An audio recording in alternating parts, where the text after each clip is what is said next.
So I recently heard about Road Eruption. I always wanted to talk about it. I have never played it yet, but I have seen some footage and here I am ready to talk about it.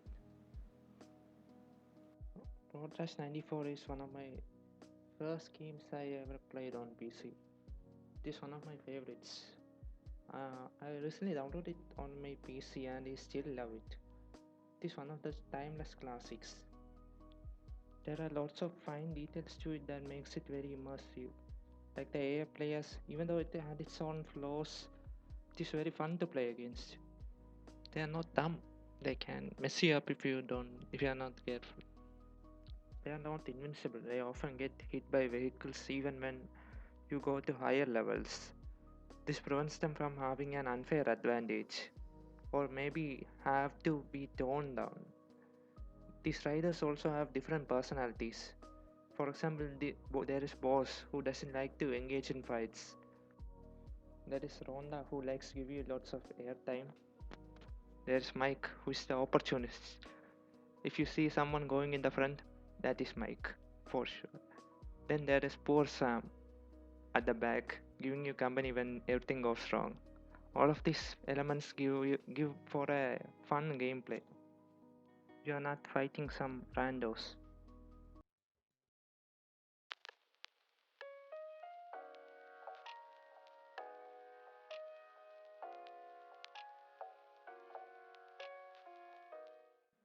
The controls are pretty tight. Well, not that tight, but workable. If you steer that bike well, you can slide to any traffic. I feel like the super bikes are kind of hard to control. Except for the boss bike, all others have minor delay in the left and right movements. But overall, nothing game breaking. The kick is the most satisfying thing in the game. I love spamming it. The punch is good, but I got the kick, nothing beats it. Now, everything's okay. No matter where you find yourself, no matter what kind of stuff is going on in your life, underneath it all, everything's actually all right. You're okay. You have more power than you might be giving yourself credit. Now, I want to talk about the thing that makes the game so special. It's the interactivity with its surroundings. For a game like MotoGP, it can get away with limited interactivity because going out of bounds is penalized there. So the riders won't have much room to explore trackways. But for a street racing game like Road Rash, nothing's stopping you from throwing your opponents into oncoming traffic or pushing them into objects. You can steal weapons from others, even the cops. You can climb the hills, fall on top of buildings, fall up to the sky, and many more. You can even feel the speed with respect to the surroundings. As said earlier, the AI players even have their own identities, which was not seen in the earlier games in the series. Even the newer games didn't do that. I can surely say that no game has surpassed in the field. Yes, even GTA Racing, although it is the closest that anyone has been.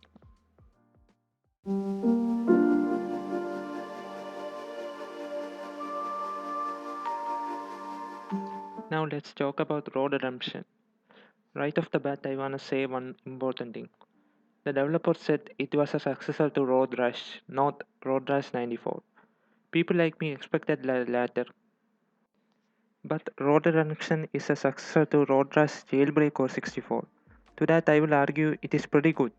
It has its own flaws, but it has its own charms as well. I personally feel it is a little bit slow visually, but handling seems similar to Jailbreak. But comparing it to Road Rash 94 it is a big disappointment. A big downgrade from the interactivity and immersivity in the 94 version. There isn't even a falling off bike animation. Coming to the possibility of a 3D version of Road Rash 94, here are my thoughts.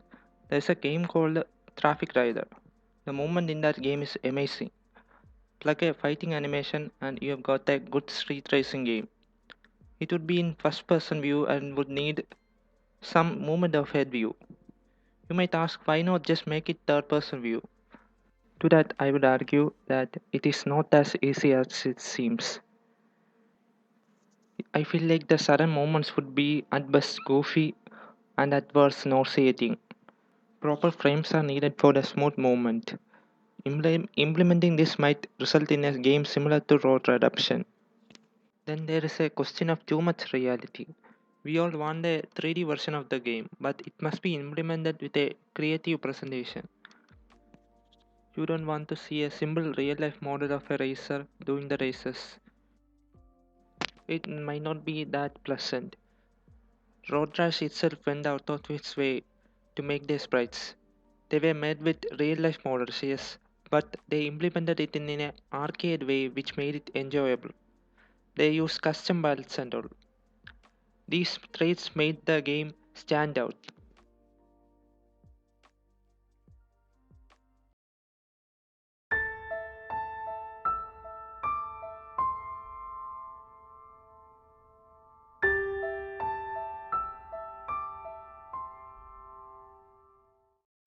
For the success of Road Rash and its future, something like this needs to be done.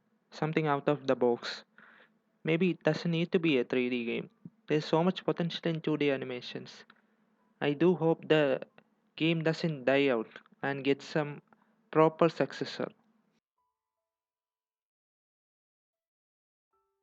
So, before I end, I wanted to talk about this comment that was made in the Steam forum. I felt like talking about it. Road Rash being a game for kids and Road Redemption being a game for adults. I am not that sure about that. I have two problems with this statement. Number one, writing of Road Rash as a kids game is like writing of Ratatouille as a kids movie. You are kind of disrespecting the effort and time that went into making this masterpiece. Number two, if you remove the blood from Road Redemption, it is basically the same as Road Rash. I'm talking about the maturity rating. Nothing else. Road Rash is well above Road Redemption.